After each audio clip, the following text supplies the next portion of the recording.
කවුරු මොනවා කිව්වත් ඒ අධ්‍යාපන ප්‍රතිසංස්කරණ අපේ ගම්වල ඉන්න අම්මා තාත්තගේ දුව දරුවන්ට හොඳ අනාගතයක් නිර්මාණය කරන අධ්‍යාපන ප්‍රතිසංස්කරණ ඒක අපි ඇති කරනවා.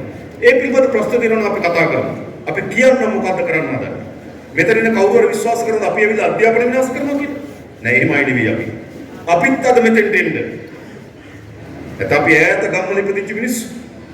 අපිට අධ්‍යාපනය මිඩක් විවෘත වෙච්ච නිසා තමයි අද මේ වගකීම් වලට අපිව පත් කරේ.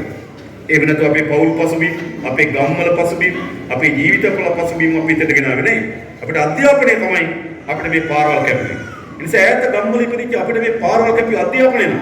ඒ අධ්‍යාපනයට පාර කපන්නේ විනාශකාරී පාරක් අපි කපන්නේ. අපිට අවශ්‍යයි අපේ දරුවන්ට හොඳ අධ්‍යාපනයක් හදලා දෙන්න. අන්න ඒක දෙක. ඒක හොඳ ආදායම් මාර්ගය, දෙක අධ්‍යාපනය, තුන නිරෝගී සම්පන්න ජීවිතයක්, හතර හොඳ නොතෙවින්න පුළුවන් වාතාවරණයක් නිවාසයක්, පහ මානසික සුවය. તો මානසික සුවයක් තියෙනවා. අපේ ගම්වල බලන්න හිනාවක් තියෙනවා.